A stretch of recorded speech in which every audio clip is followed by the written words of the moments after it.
Hi friends, good morning. I hope you guys are doing good. Today I'm going to discuss about what is SQL and SQL related question and answers for the interview purpose.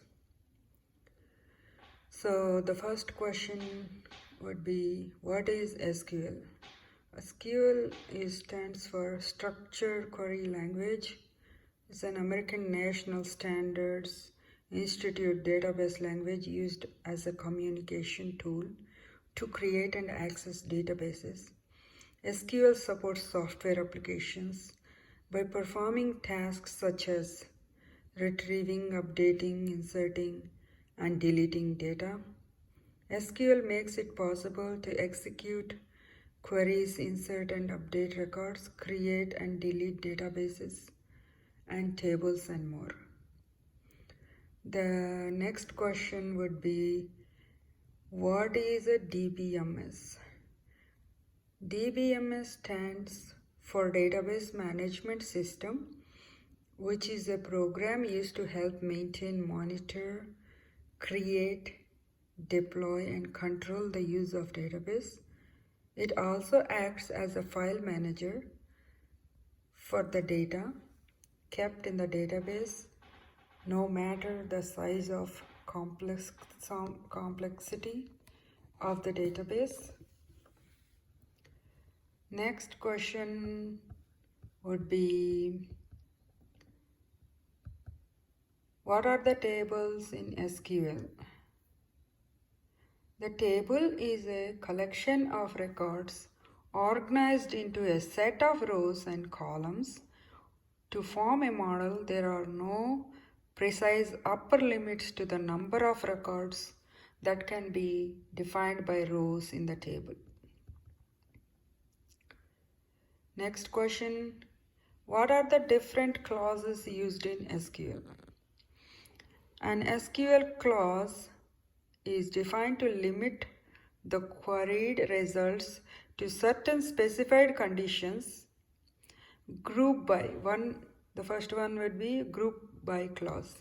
It is used in aggregation to arrange identical data into groups. The group by clause follows the where clause in a select statement and is followed by the order by clause. The next would be having clause. It is used to specify a search condition. In a group by clause, having can be used in the absence of a group by clause by using a where clause. So the next clause would be order by clause. This is used to sort the results set in ascending default order or descending using DESC keyword order. So the next one would be where clause.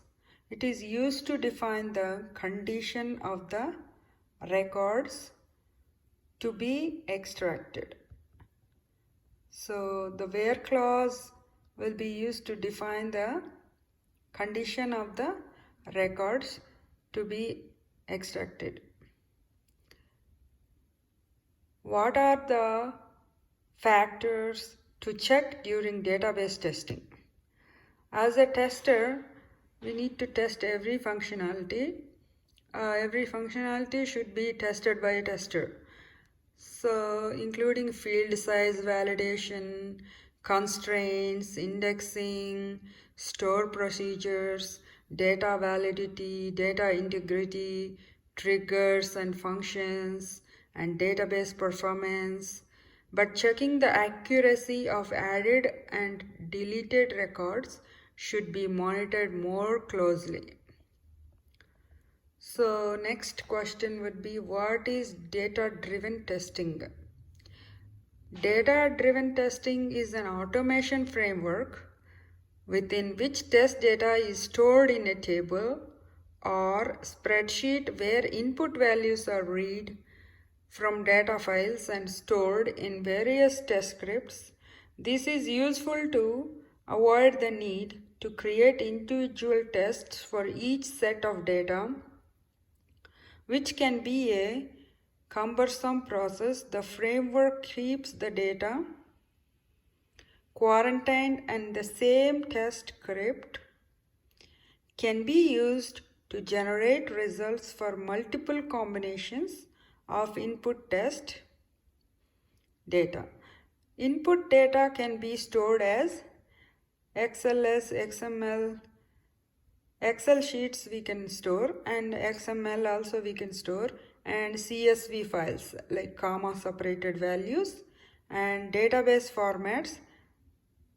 So there are 4 types of data driven testing. Those are key driven testing. First one will be key driven testing. It is a dynamic test data is submitted via keyboard to retest an application with new input values to validate the original calculation. The second keyword data driven testing is flat files testing, the .text and .doc documents. That is, we do retesting using the data in a flat file format. So the third data-driven testing type is front-end object testing. Automation scripts are created by considering values like list, menu table, data window, and OCX. The fourth data-driven testing type is Excel. This test runs the script for multiple inputs which are stored in Excel sheets. The test data will be stored in Excel sheets in this. Thank you for watching, guys. I hope it helps.